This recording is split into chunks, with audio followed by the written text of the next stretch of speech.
Volkswagen. And don't you know, everywhere you go, you're going to see a white Volkswagen. Well, this is like reading the text. We read the text, and it's not until we really see how much we relish these experiences to say no to God that we really start to see how much we want to delay seeing God.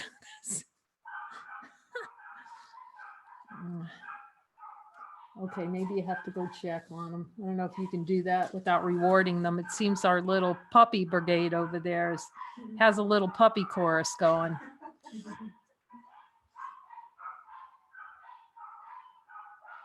But you know, it can be like that, like yapping dogs, or it's just this incessant noise. But until we see that we're powering it,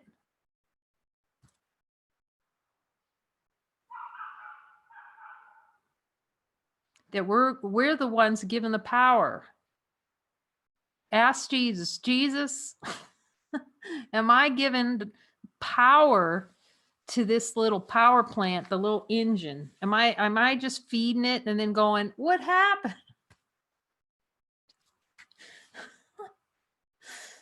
So this is like straight on, uncompromising. Let's find out what's real.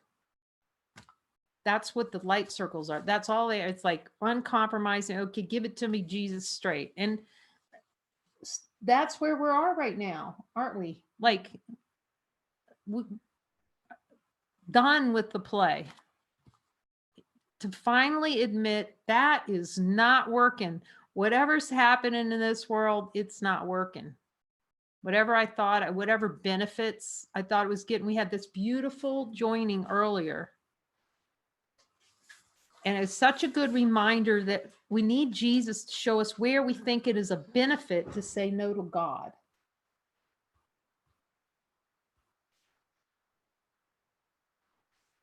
Where in the play of consciousness do we think it's the golden charm is saying no to divinity? And it's buried so deep that it seems like a really big surprise, like in satsang with Muji. Beings would go up, or I could see that you meditate on light, you're going to see that there's light here. And then, as I said, it was hilarious, you know, because I was this is so wonderful. Thank you. I see that there's a light here. And then you go stand up in front of Muji, and it's like, it's light amnesia. You know, it's like hell seems to break. What happened?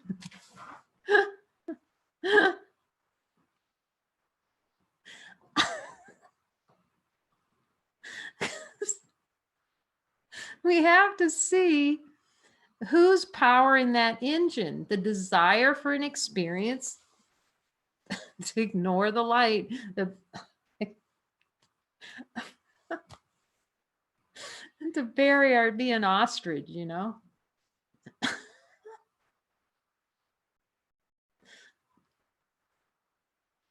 And it was hilarious because I was down in the kitchen. When Jesus starts talking all day, it's so helpful, you know. Then he just tells you things, maybe things you don't really want to know, but he has to tell me what I need to know. I'm always asking, do I need to know that? And I'm always surprised when he says, yes, that's helpful. Okay. Let's see if so it's down in the kitchen. It seems purposeful. I just hope I can remember it because Oh, not ready. That's what he's talking about. How consciousness has this little play. He's really funny. Jesus is really funny when you start talking. He's talking to, he knows what your funny bone is for sure. He's for sure. And so he's talking, he's telling me about the play. You'll hear this too. I mean, it's innocence. We don't judge anything. We just look inside. Okay, this is for me to see. The play in consciousness to say, I'm not ready. We're not ready yet. Now, it's very innocent and it's still love. Everything's love. It's just that it's just helpful for us to see that that's a play in consciousness. Like it's like saying a fish swimming in water saying, I am not ready for water. That's what Jesus was showing me, saying it's You have to see what you're saying I'm not ready for. I'm not ready to be swimming in water. It's like too late. You're already infinite. So it's always good to say, exactly for what am I saying I'm not ready for? Whose voice is speaking? So that's what we're looking at. We're looking at whose voice is speaking, so that we are only speaking that voice. And again, I've said this many times that I love about Muji. Somebody goes up to talk to him, he's going to ask which voice is speaking. Now that's being put on the fire right there. Right there. And and you'll just see it, how quickly the beings know if they're speaking from the ego's voice. It's like immediate, or from the light, and then emit it. And I remember first being in satsang going, I don't know how they know which voice. It's like, we know which voice. I didn't want to know which voice was speaking. We want to be in the play of consciousness where we don't know which voice is speaking. Ask Jesus. Jesus, do I relish an experience in which I don't know which voice is speaking? Then we know.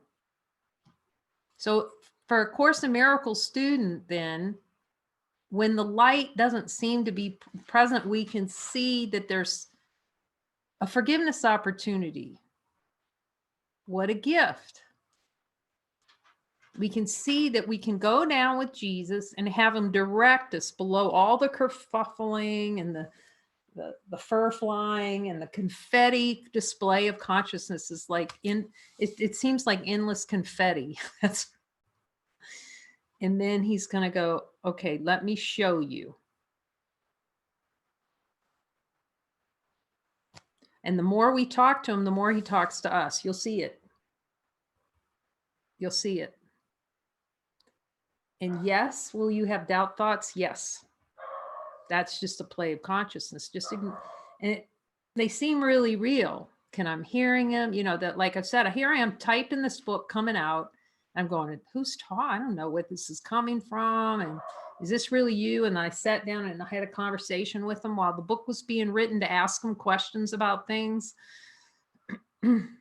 Or even that's where he was starting to first teach me about how to look directly at desire. And you can see it because I typed it, and it's on the same page where you download. He said I could make it available. It's on the same page where you download the book.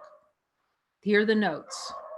Some of the notes while I'd be talking to him. What about this? And if I told everyone this when he first started talking about sexuality, I knew I needed to talk to him. I was typing notes. What about this, Jesus? And it's really a beautiful thing. It's so helpful to see how he will talk to you just like you sitting down talking to somebody. And I'm gonna ask him, and I just asked him right now, is that for everyone? He said, yes, you can have a conversation. We're just like you're sitting. Well, first of all, your brother's him, so I can talk to Jesus anyway, because Irene's over there and there's Mary. But even to hear the voice, like you're walking around, Mary might not be there right in that moment. But Jesus is always, I'm walking down the street and he's talking to me about things, and I can say, is that you talking to me? And if he says no, do I need to know? I just drop it. What about this, Jesus? It keeps you so in presence, as presence. It keeps you right now. Especially when you can say to him, Jesus, do I need to think about that? Because it's a future thought, and he brings you right back to, and I'll ask him, Jesus, you got that handled? And for a while, I didn't believe him, so it takes those time and space rearrangements. Like things would happen around here sometimes. Like, Jesus, you're not helping me with whatever it is. And then he proved me wrong. So after a while, you get used to being proved wrong a lot. And that's the experience here. But you're happy wrong. So let's see how wrong we are tonight. Have you ever gone to a meeting with the intention to find out you're wrong about everything? This is the meeting of wrong about everything. We're wrong about everything. Yeah. Every little sliver of this world. That's why we start laughing when we see it. That's why these light circles get light, because you start laughing at being wrong rather than trying to cover over being wrong. Okay. Let your heart be light. So we're in the manual for teachers. And so I'm going to read and we can just contemplate and just let him give us the direct, because we can hear it. We can all hear this. So how are healing and atonement related?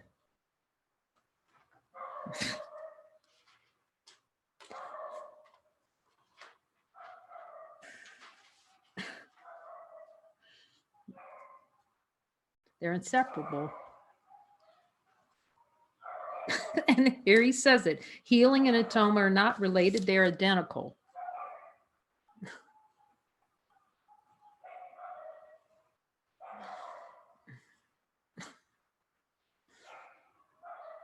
You know, this gets to be so fun.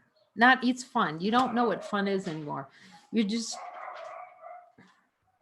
joyful because instead I could see how I was duking it out with every thought. Every time a brother would, a little thought would come and they'd say something. You could just watch them playing consciousness, go back in the storehouse and see if they're right or not based on information. Instead, now you can just have Jesus's interpretation. Do I need to say anything? Is that helpful? What do I need to see here? It makes a very simple conversation, actually. Then the rest of the thoughts, okay, not needed. Those other thoughts aren't needed either, but they're just helpful in the interim while we still think thoughts are needed. Okay. Healing and atonement are not related. They're identical. Okay, here we go. This is a favorite topic right here for the ego. There is no order of difficulty in miracles because there are no degrees of atonement. It's called atonement. Done. This is a good one. Oh man, is this a good one to just delve in as deep as you can go with Jesus. Jesus, will you show me where I believe their difficulty and order of miracles? Meaning, do I have a belief below my level of awareness that some miracles are easier than others? Do I desire an experience in which some miracles are easier than others? Okay, and he says yes, and I say, okay, Jesus, will you show me where he said, those are all the places you're holding on to delusion. That's direct. That's why we need them, because we don't even know where we're deluded. We need them to go down and, okay, go ahead, Jesus, give it to me. And boy, when you say that, he will, but it's fast. We're not dabbling with the devil anymore. Okay. You're atoned or you're atoned.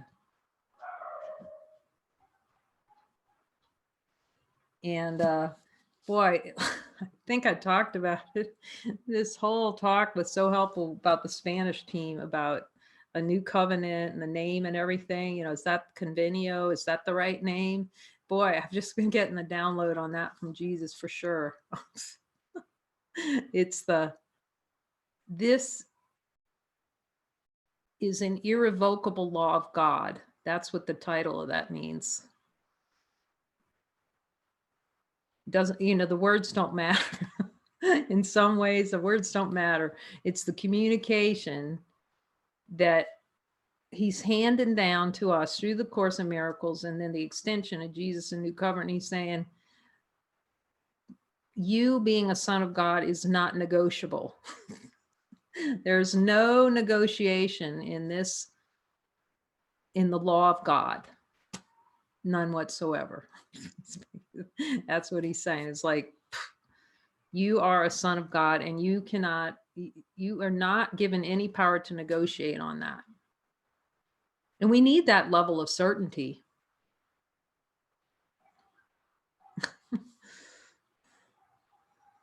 So again, it's like the little fish. We're swimming around in the ocean going, I can't find the ocean.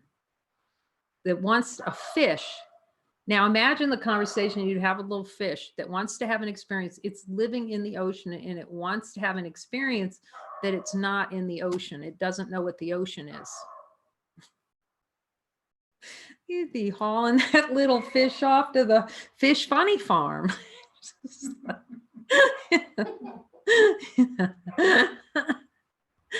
It's not going to work. And that's what we're doing. We're telling God, we're swimming, we're just completely permeated by the law of God. You are love, period. You are light, period. Think. And then we want to start a negotiation. Okay, now, Jesus, it's okay.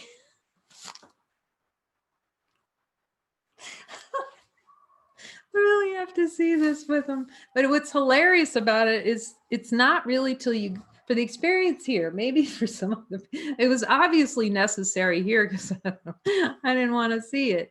It wasn't until we went down in the catacombs and going through chapter 20 and just, it was like, how many pages is that thing? Did we figure? Is it? It's maybe 40 pages at least.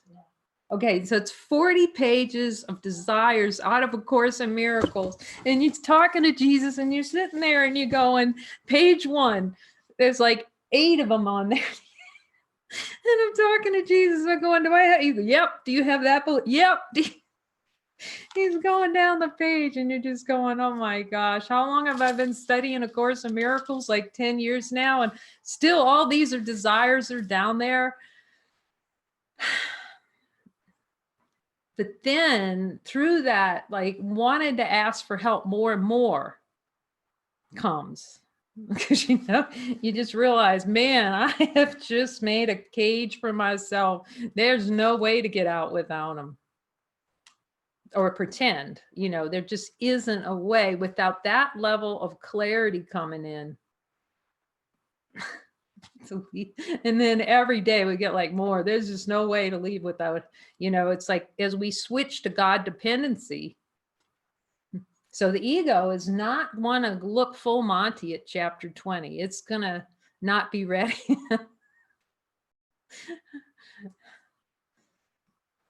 It's going to find a way to delay, or it's not going to like the partner. There'll be something wrong. Your partner, it'll find any reason. So we're going to spend more time inviting beings to come to chapter 20 and just talking about having a conversation with Jesus about all the resistance to chapter 20. But we all understood it. Like I've said when I started the course, it took me 4 times to get past lesson number 60. But somehow, he keeps working with us. Oh my gosh, Jesus, thank you for helping me. This order of difficulty of miracles, boy, that's worth working with them on for sure. Because once we allow ourselves, see, it's just allowing ourselves to see the miracles are all the same. And let's ask him, Jesus, do I have a desire to deny that all miracles are the same? And then you go until he tells you, no, you no longer are holding miracles as different. It's like a recognition comes like, this is the way. It's whenever we're trying to protect some part of the mind from them, that's how it does it through, this miracle's too hard. That's going to take me a long time. I need to go meditate on that. No, the miracle's now. Infinite love. So it's saying when we believe there's difficulty in order miracles, we're saying that the ego is more powerful than infinite light. That's when the fish needs to be taken to the funny farm. Really, that's what Jesus is trying to tell us. To play that power over God, but we can laugh about it because no matter how hard we try, no matter how delusional that little fish is, that it is not swimming in the ocean, it's still swimming in the ocean. It can put goggles on, it can do whatever it wants. It can say it's not ready, but it's too late. It's already in the ocean. And that's where we are. We're in the ocean of love. pretending like, oh no, not me. I'll be the last one to wake up. I'll be the last one. But you'll see in chapter 20, because again, it's such a density of all the big fat no's to God. He talks, he talks about it. You'll see that you can ask him, do I have a desire for a really long time waking up? Do I have a desire for an experience that's going to take me a long time? Do I have a desire for an experience for a hellacious waking up? That's a good one too. Jesus, do I relish in that dark night of the soul? That's another good one to because all of these desires through the power of consciousness, power of the mind, misuse of creative power, are going to be right here because they're desired. So every time we go to look, okay, let me see what's true, they're going to be like this. Because we desire an experience to obscure seeing that light is with us. Okay, so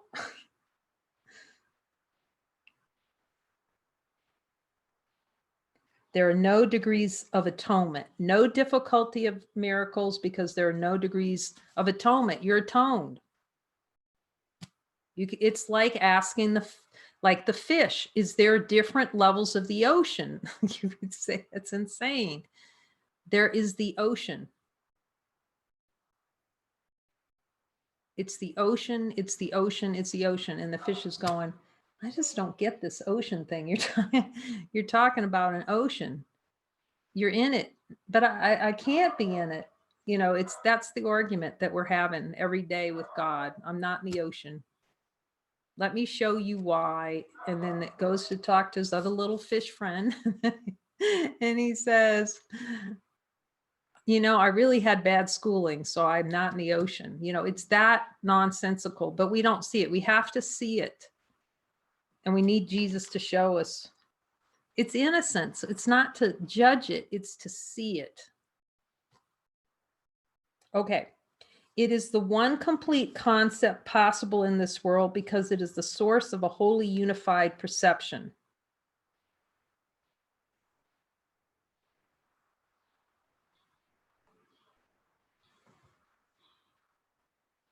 It's pointing up to totality, pointing to all that is atonement, completion.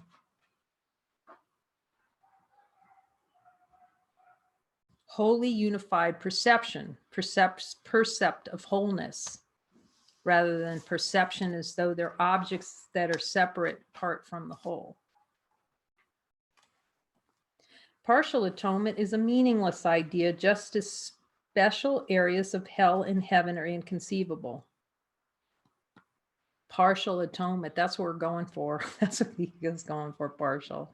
I'll let you be atoned in these little areas of my life, but don't get into certain areas like my personal relationships. It's okay.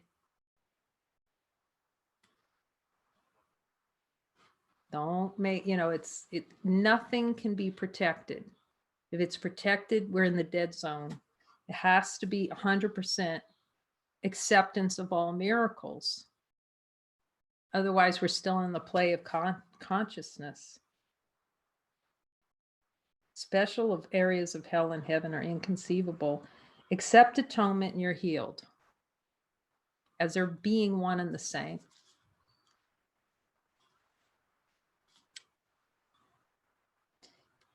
Atonement is the word of God. Oh, let's just bask in that for a while. Again, that's what he's pointing to in a new covenant too. You are the word of God. And in this, you're atoned. The only question is, will we accept that? Do I have a desire not to accept that I'm atoned? Sometimes I remember first asking that and I could just feel the energy going up my back. I don't want to be atoned under any circumstances. I literally work with Jesus on the energy of the desire, the relishing of not being atoned. Relishing not being atoned.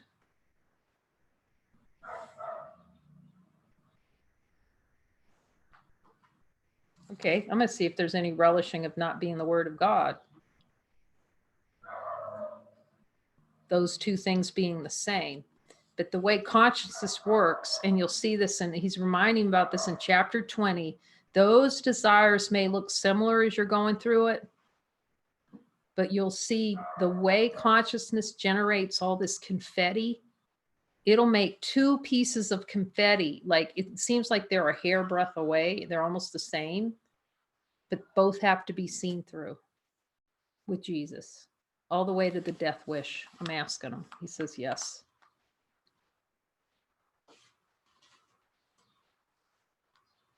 Accept his word and what remains to make sickness possible. Accept his words, meaning accept yourself as he made you, light, and every miracle has been accomplished. See that in the light of divine being, in honesty of God, when we look as the light,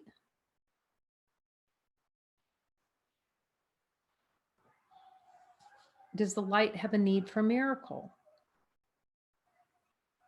No. Muji would call it recovering consciousness. Recovering consciousness, recovering from fragmented perception. In the recovering consciousness needs miracles. To see where miracles merely release are the release of the desire to deny divine light and say it's not here, it's the fish. It like wakes the little fish up to go, oh, wait a minute. Oh, so that's the ocean. You know, that's what the ocean is. See, this is how the consciousness plays. Conscious plays like this. Swimming around in the ocean, going, where's the ocean? And then being mad because we're not in the ocean. That's the little fish is mad. He's talking to all his friends because he's really mad because he's not in the ocean. Where's the ocean? God's depriving me of the ocean.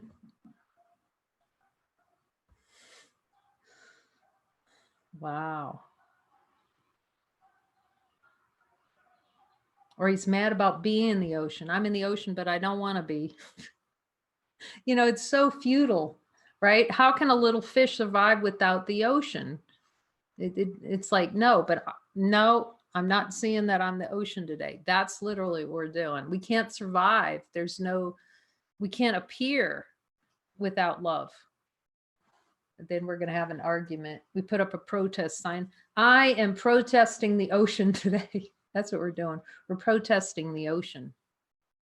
We're the fish going, I am not going to have anything to do with this ocean. Nothing. In the play, but nothing happens. It's just a dream. The fish, we would say, is delusional. The delusional fish. Accept his word and every miracle has been accomplished. To forgive is to heal. See, forgiveness are the steps of accepting the atonement because forgiveness is complete. It's whole. It's the last concept, but it's whole. Like atonement is recognition of unification, unified perception, percept of wholeness, perceiving in totality rather than in living inside a piece of confetti. It's holographic. You know how a hologram works, no matter how you cut it down to littlest tiny piece, it contains everything in it. It's a good symbol. The totality that's always here. And then there's like an idea that it's not. To forgive is to heal. The teacher of God has been accepting the atonement for himself as his only function. The teacher of God has taken accepting the atonement for himself as his only function. Feels really good to be clear on that. Because the world is going to try to pull us into every function. Now, except for this function, acceptance of the atonement. And all those other functions are rejection of atonement. Every other function other than the one given by Jesus, the assignments that he gives, are a rejection of being atoned. So again, you know, so many beings will say this. They'll say, I can follow Jesus. I can hear Jesus. I can follow him. But there'll be like an exception on following him now. No, if you're going to follow him, you're going to follow him now. What's going to make you follow him tomorrow? You know, Jesus is still with me if I don't. It's a tricky way that the ego uses to compromise, to play compromise and play limitation. Because the other, what happens is by not following, a whole kerfuffle of things happen, not because Jesus comes in and wants to beat you up. It's because by not following divine expression, there'll be guilt. And then when we have guilt, we start hiding. We go turtle. We pull our little heads in, our little feet in, and want to not see the truth.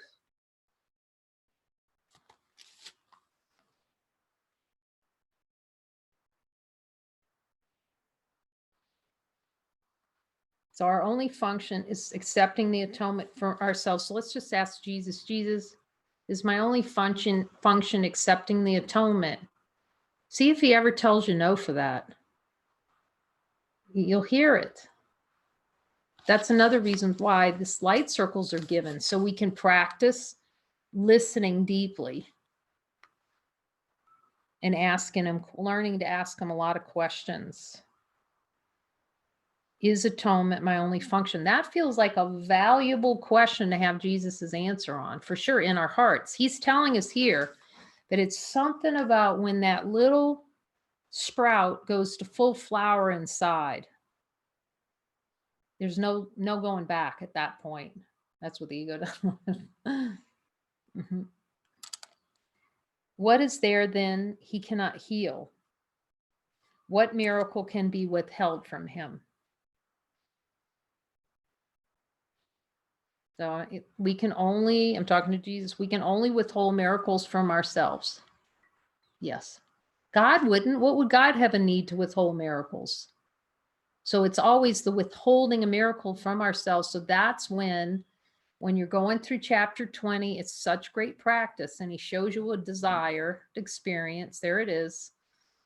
Okay, Jesus, I desire the experience, and you're getting ready. Okay, I'll just release that to a miracle. And then you say, Jesus, can I have a miracle on that? Am I ready for a miracle? And he says, no. It's not that you can't have one.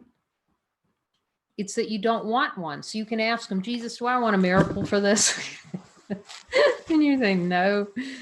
Can I go deeper? So then you just say, okay, can I go deeper to see where the denial of the miracle is?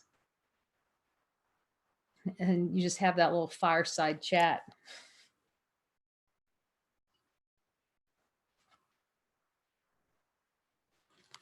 The progress of the teacher of God may be slow or rapid, depending on whether he recognized the atonement's inclusiveness. That's accepting the absolute. There's no running there. Even if you want to, you can't run from God. And seeing that it's too late, you're already atoned. So it might be useful to quit acting like you're not atoned, to quit playing in the debris field of consciousness like we're not atoned already. The ego's mad about that. What do you mean I got to look at all this stuff? You know, it's hilarious. But we can keep looking as the light and see that there's nothing that we can do is going to change it. Nothing we do changes light. Ask Jesus, Jesus, anything I do would change light? Light can ever give me the boot? Yet in the play of consciousness, we want an experience where we get booted out of someplace, or however it plays. Another relished experience. Progress of the teacher of God may be slow or rapid, depending on whether he recognizes the atonement's inclusiveness or for time excludes some problem areas from it. Okay, so Jesus, This is sober. Muji calls it sober seeing when you see who you are. This is extra sober seeing when you're looking directly at Jesus at where you don't want to see that the obvious that you're light. And this would be a place. For a time, exclude some problem areas from it. So here's the sober seeing. Super sober, super duper sober seeing is saying, Jesus, do I want to exclude some problem areas from the atonement? So at least we can be honest, honesty of God. Okay, and will you show me which areas I want to hold back from the atonement on? You have to be willing to see them. He'd show you everything. You can ask him, Jesus, will you show me everything? Will you help me through all of this? And just hear that you can hear the answer. Of course, he's going to help you. Will you accept it? Will we accept what he's offering? You know, it's really beautiful expression where someone said, I really want to hear Jesus like you hear him. And the funny thing, the first thing in the answers, this is what he said, you can. Because it's natural to you. I mean, he says, just keep talking to me. See, what happens is the desires are cleared out. Those other voices are no longer desired. See, Jesus, do I desire a bunch of voices to drown you out? I love that. Jesus, do I love going like this when you're talking to me? Oh, that's too much static. Yeah, I'm sorry, I can't hear you. See, that's the challenge is not that we can't hear him. It's that we like hearing the static more and don't want to hear what he has to say. So Jesus, to hear you, do I really want to hear what you have to say and be willing to hear it? See, when we go, okay, give it to me straight, Jesus, that'll be I'm asking, that'll be the first voice you hear, because we put out the welcome mat to the voice as opposed to like the static. Must be something with that cell tower. I don't know, Jesus. But he understands it takes time. Like even with Helen, he had to foster that relationship. But the question is, will we give him the spaciousness? Will we drop all the thoughts? Like Muji says, you're coming into the satsang hall and you leave your shoes outside. And he says, leave your mind. They use the word for mind, which is wrong-minded, out there. Leave it outside and just come in with complete naked.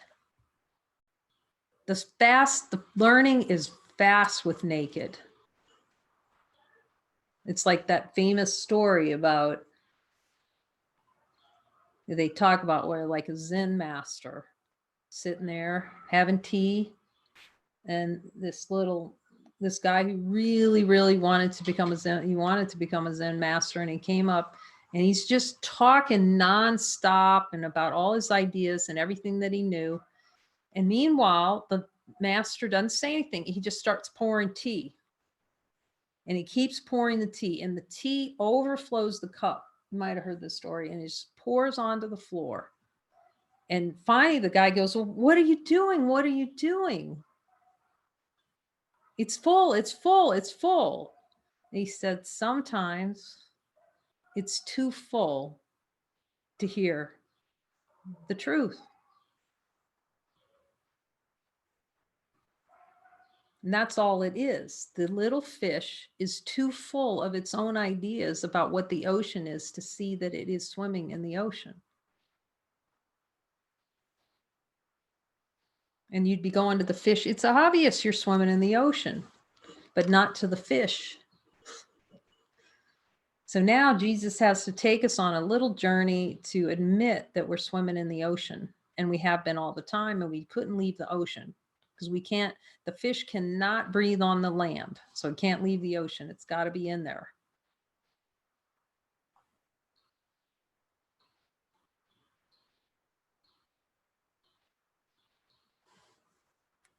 So if our mind is so full, so going empty to our God regularly That's why it's so honored in spiritual traditions. That's why satsang is so honored, invited Vedanta, because you're just dropping ideas and just go in. And when that voice comes, it's not what's said, it's where it comes from.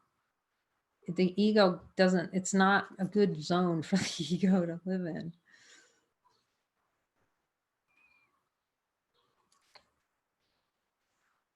Then things get quiet and it's an opportunity for revelation. The revelation is that you've always been what you always are.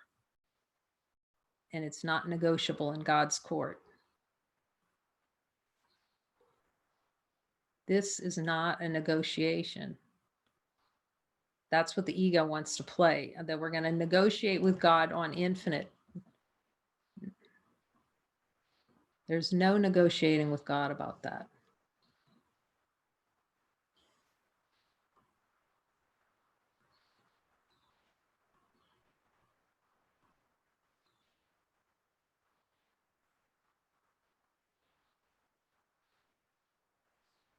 It's a new way of seeing that God's law prevails.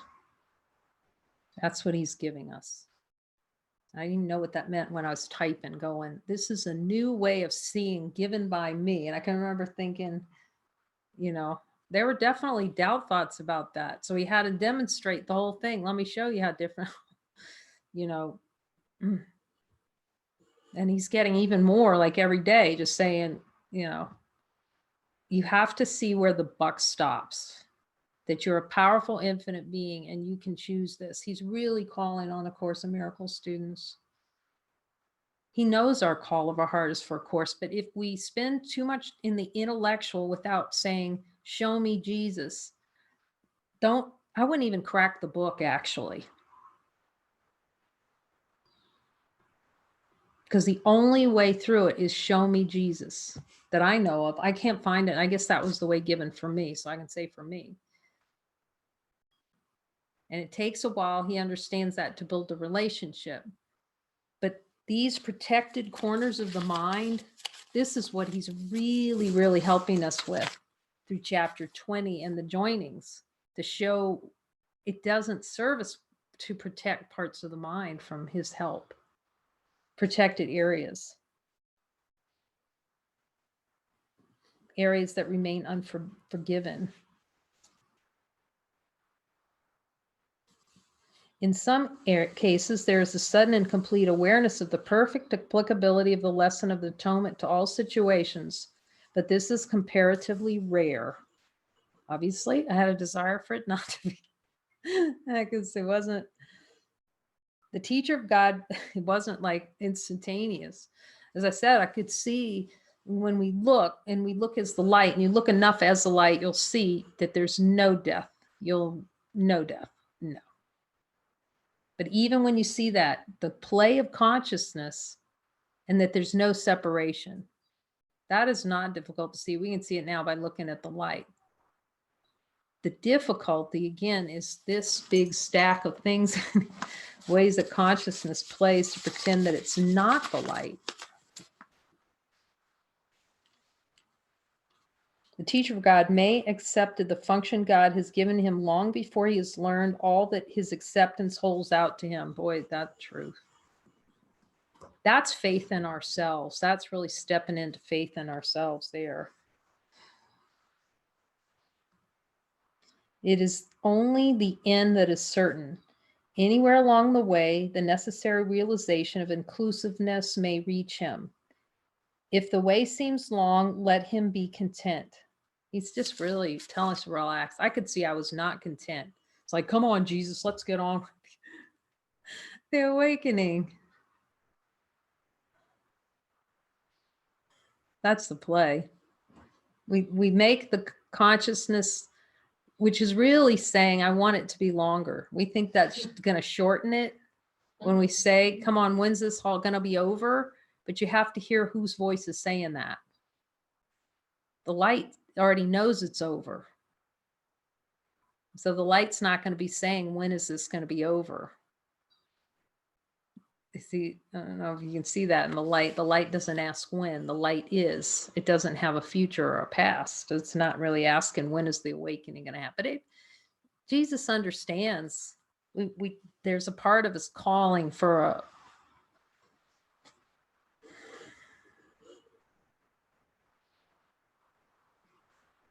calling to drop the idols. Let's put it that way. We drop the idols that seem to block that the atonement's here.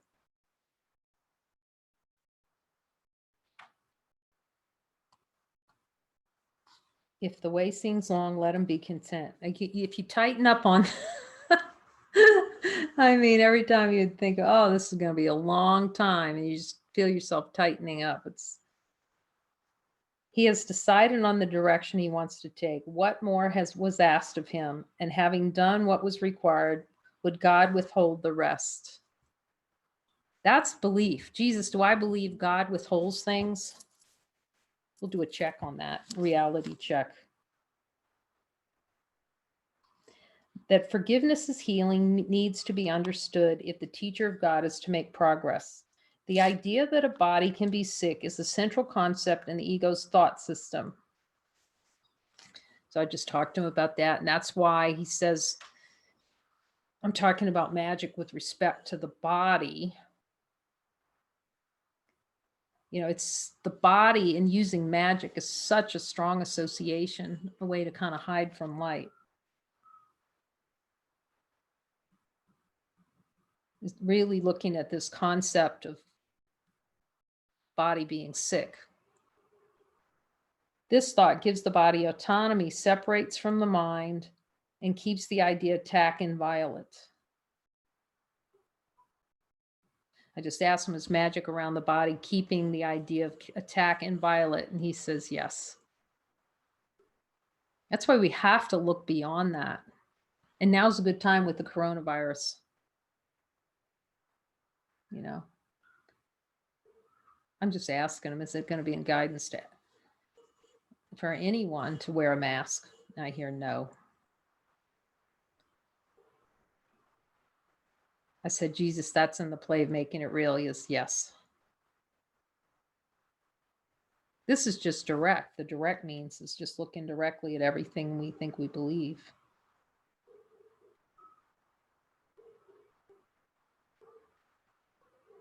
If the body can be sick, atonement would be impossible. A body that can order a mind to do as it sees fit would merely take the place of God and prove salvation is impossible. What then is left to heal? The body has become Lord of the mind. How could the mind be returned to the Holy Spirit unless the body is killed? And who would want salvation at such a price?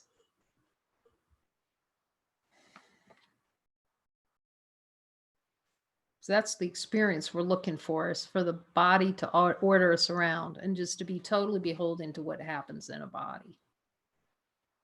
Can you just feel the hostage in that? The hostage.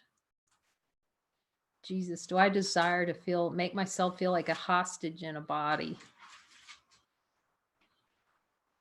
I said, Jesus, are we holding ourselves hostage when we use magic? He says, yes. He can hear it too. Anything I ask him, you can ask him and hear it. Jesus is using magic, holding myself hostage. Because it's a belief in cause and effect. And we'll experience it that. We believe the pill is doing something. And Jesus is practical. It's just good to ask him about these things. So we're not holding ourselves hostage. How could the mind be returned to the Holy Spirit unless the body? So that whole idea is when your body dies, you know, that idea, I hadn't really thought about that in a long time. The idea that when the body dies, the soul becomes free. In the play of consciousness, you know, he can rest in peace now that he's not a body. So putting rest in peace in the future. When the body goes bink. It's so great that Irene gave that image of lying at the session today about, you know, I could just see myself. I was crawling back in that little coffin. That's a good way to look at it, because that's dead on looking at what's happening, crawling back in death. Because otherwise it seems like, oh, okay, I'm going to go along and my body's going to keel over and I'm dead. No, we're dead right now, dead to light, dead to happiness, to supreme happiness. Holy smokes, Jesus. Aren't you just about ready to crawl in the back seat and let him drive? It just, oh my God, this whole thing, man. You know, that's a little fish swimming around. No, I'm not going to let you help me. It's like lost in the ocean going, I don't know what the ocean is. Can you help me with the ocean? But it will ask everybody except for Jesus. Oh my gosh. Oh my gosh. We need help. Jesus, I need your help. Thank you. To lead the way. He's taken us to supreme happiness, as direct as possible. You can ask him, Jesus, is this direct? If I work with you, is this the way? If I talk to you, is this the way? So he can, because the doubt thoughts are going to come that this is the way. We have to stand into his voice under every circumstance. You can ask him, Jesus, do I need to stand in and hear your voice in every circumstance? See if he ever tells you no to that. It is essential because it's your voice.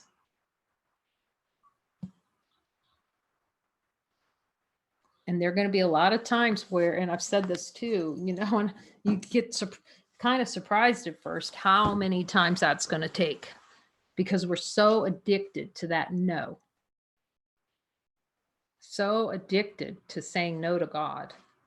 How many times we have to say yes to what he's telling us, because saying yes to what he asks us to do is saying no to the personal identity.